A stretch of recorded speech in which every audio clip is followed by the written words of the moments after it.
goal of this time together is to help you understand and get a better feeling for who the United Methodist Foundation is and what we do and how we can help your churches and other ministries. We do have a good cross-section of churches from around the conference and other ministries and mission agencies. So there are ways that we can help you and help the individuals that support you, whether it's a church or one of the other agencies. So the foundation has been around since 1974. It's a nonprofit corporation, a 501c3 public charity. We have, as I mentioned, a volunteer board of trustees that's self-sustaining, 23 members. We can serve as trustee and custodian of accounts that benefit local churches and all of the other conference-related missions and ministries. We now manage over $130 million that benefits all of the churches and agencies of the conference. So that's sort of who we are. What do we do? The mission of the foundation is to create a culture of generosity that transforms the world by raising, managing, and distributing funds that serve the needs of all people and communities. And we accomplish this mission by working with individuals as well as with churches and other ministries. So what we're going to talk about tonight is how we fulfill that mission of working by working with individuals as well as with churches and other ministries. And then we will talk about the aspects of raising, managing, and distributing funds that serve the needs of all people and communities. In your booklet is an overview of in your packet of materials is an overview of the foundation. And we will send that to you electronically after this time tonight. We'll also send you an electronic version of this PowerPoint, which is an abbreviated version of what's in your book. There's more detail in the book. But how do we fulfill our mission with individuals and families? It's primarily through a ministry of planned giving. And when I talk about planned giving, I'm talking about giving that comes out of our accumulated resources. And there are various types of planned gifts. The most common is a bequest. That's a gift that is within the will or the living trust. It comes from the estate of a person after they die. But there are many other kinds of planned gifts. Beneficiary designations from retirement accounts or life insurance. There are lifetime income gifts like charitable gift annuities and charitable remainder trusts, gifts of real estate and gifts of appreciated securities. These are just some of the types of planned gifts. The main thing to remember is that it's not a one size fits all. There are some planned gifts that make more sense to one person and a different planned gift would make sense to another person. So it's dependent on the circumstances. And what we try to do is when we're working with individuals and their families, is to try to match the gift that makes the most sense to them under their circumstances and match the needs of the ministry or the church that they love and want to support. As a public corporation, we can, a public charity, we can act as trustee if that's necessary. And we like to include not only the family, but also the trusted advisors, attorneys, accountants, financial planners, so that everyone is in the discussion together to determine what gift makes the most sense. How do we fulfill our mission by working with churches and other ministries? Well, The first is kind of an indirect way. When we work with a family that makes a planned gift that benefits a church or a mission, that helps increase their endowment funds. So we're helping churches that way. We can also manage endowment funds for investment purposes for churches and other long-term custodial deposits. So churches can place funds with us for investment and withdraw them when they need it, when the rainy day comes or when the need arises. And in the meantime, it earns a return on investment. And we'll talk in more detail about that. And then we can provide training in all areas of stewardship and generosity and planned giving. So this is how we work with individuals and with churches. So let's shift to those three prongs. The first of which is raising funds. As I mentioned, the fundraising we do is primarily through planned giving. We help individuals explore their planned giving options under their specific circumstances. And that's really the main thing to remember, the takeaway when it comes to working with individuals, that we don't take a cookie cutter approach. We work with the individual under their circumstances and help them match the gift that makes the most sense to them. And we help churches create an environment where planned giving is part of the regular conversation around stewardship. In my experience, I've been a Methodist or a United Methodist all my life, and I've always been encouraged to give out of my income. But I think many churches have been slow to talk about planned giving. Other charities, on the other hand, are asking for planned gifts and have been ahead of the church in asking for planned gifts. So Kim and I meet people regularly who say to us, I never knew I could make a gift from my will to the church. Why do you think that is? Maybe because the church hasn't asked. Their alma mater has asked, public radio has asked, the community foundation has asked, but sometimes the church has been slow to talk about planned gifts. And there are a variety of reasons for that. I'm not making a judgment against it, but we just try to help churches change that culture so that planned giving is part of the conversation. Now, the second prong is managing funds. And the first thing I want to say about managing funds is that we invest in accordance with the social principles of the United Methodist Church. And there's a separate slide, we'll say more about that. But that's the first bullet point in funds. Second, there are layers of accountability. We have an investment policy, which is a policy that is for reasonable return on investment without unreasonable risk. It looks at the long term and is a fairly conservative approach to investing with the long term in mind. We have a partnership with an investment manager called Westpath, who employs money managers in various asset styles. And we have, as I mentioned, we have a board of trustees. Within that board of trustees is an investment committee that works closely with the investment manager to implement the investment policy statement. And then we have an annual independent audit done currently by an accounting firm here in Charleston that's a large regional firm. And I started to say their old name, and their name is escaping me right now. Brown Edwards. Brown Edwards, thank you, CFO.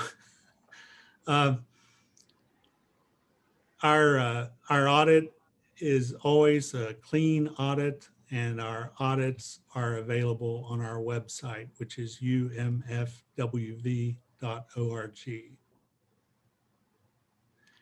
Now, I mentioned that first prong about investing with the social principles of the United Methodist Church in mind.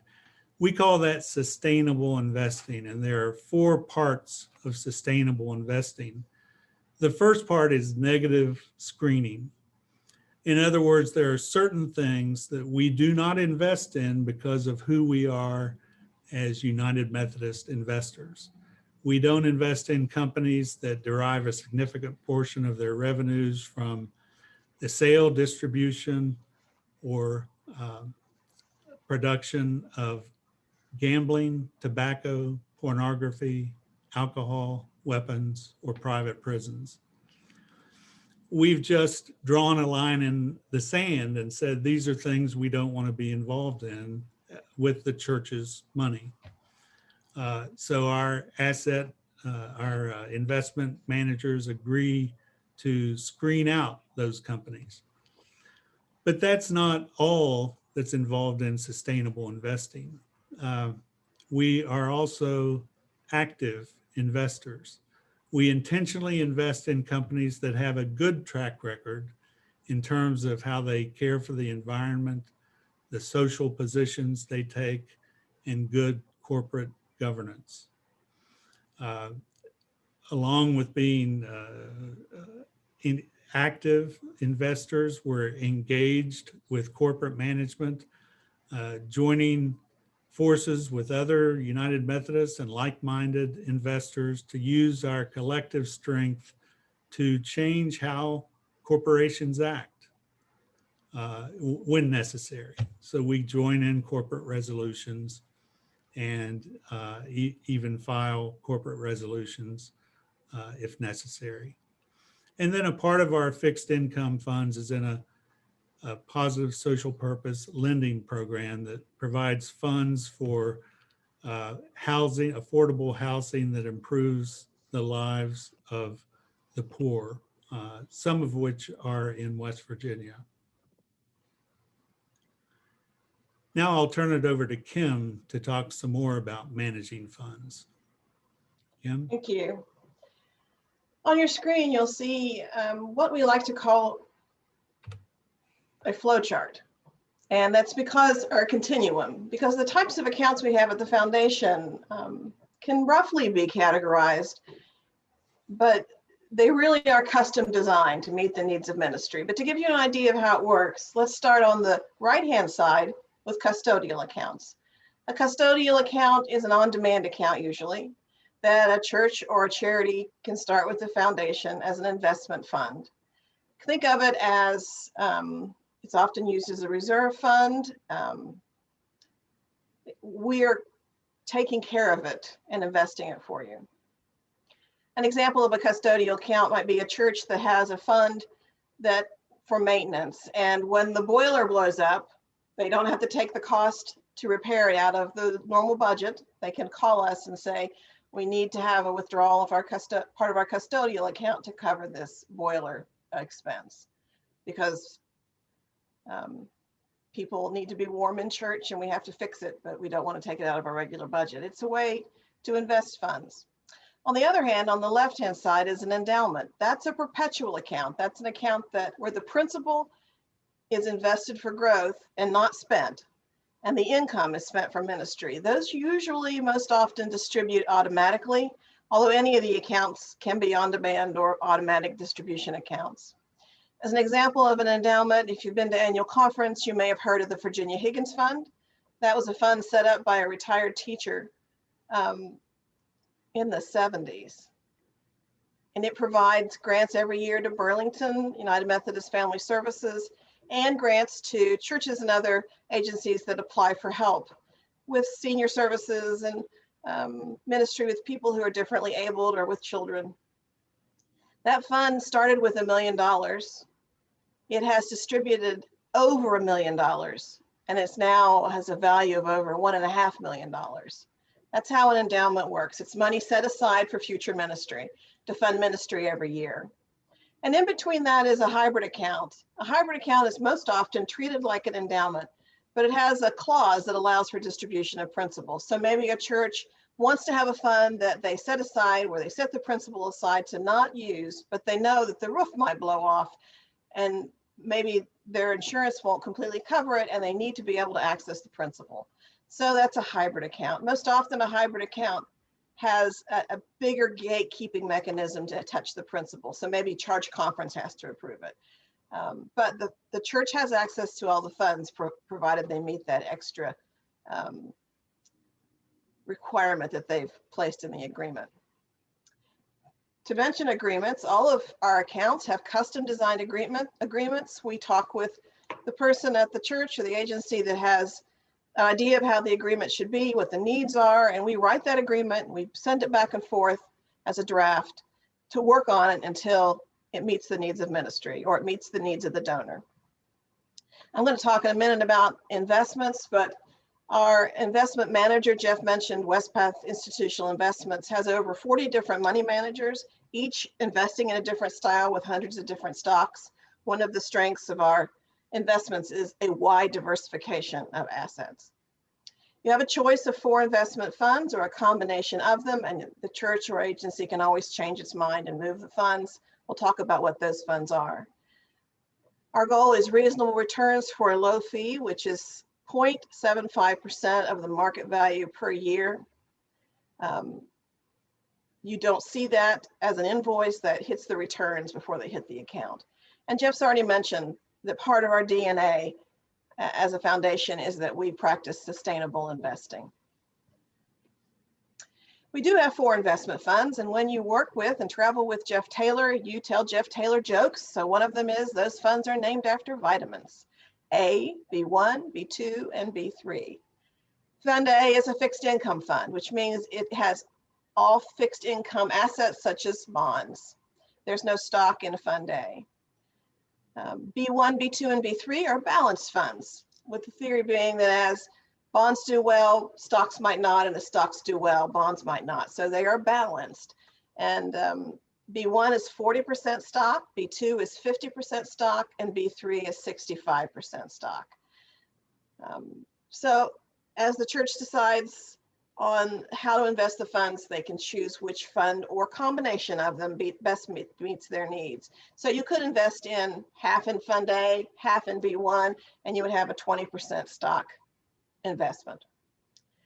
There's a note on the slide that the investments are not insured by an agency of the federal government. We are not a bank. These are all market-based funds and are exposed to market risk.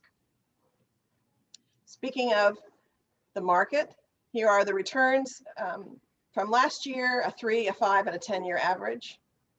I won't read all these numbers to you, but you'll notice that there are white lines and blue lines on the screen. The blue lines are the benchmarks. Benchmarks are commercial indices that are custom designed with the same allocation as the fund against which we're comparing them. So we're trying to make sure that we do at least as well as the indices say we should, and our goal is always to beat the benchmarks. So we'll look at Fund A and B2, Fund A because it's different, and B2 because it's our most popular fund. The foundation has about $130 million in assets under management, and probably $1 million of that is in B2. So it is by far our most popular fund. Last year, Fund A earned 3.52%. Over a 3-year average, it earned an average of 2.79%, which means each year of those 3 years it earned an average of 2.79. 2.72 in the 5-year average, and 1.75% for the 10-year average from 2011 to 2020. On average, each year it earned about 1.75%. And then B2 had a very good year last year of 16.7% return. The 3-year average is about 10%, as is the 5-year average, and the 10-year average is almost 7% on average each of those 10 years. I think that's the end of managing funds. So I'll turn it over to Jeff, and if he doesn't mention where the rubber meets the road, then we'll know that there's something wrong with him. Yes, because distributing funds is where the rubber meets the road. We're not just about building up the assets so that the foundation can grow stronger. But remember that part of the mission statement that said transforming the world. So our goal is to distribute funds. And this slide explains how we calculate distributions from those endowments. Remember on that continuum, the left-hand side was a permanent endowment fund. And when we have a permanent endowment, the way we calculate how much is distributed each year is by taking an average of the market value over 12 quarters and distributing 3.5% of that average. If we go back and look at B2, the 10-year average is 6.92%. So it's earning on average 6.92% per year, and we're distributing 3.5%. So the goal is to make a reasonable distribution, but to allow some of the return on investment to allow the fund to grow over time so that the distribution keeps up with inflation, at least keeps up with inflation. So this spending plan is something that our board reviews, our investment committee reviews it, and the board reviews it regularly. And we just late last year re-upped the 3.5% spending plan.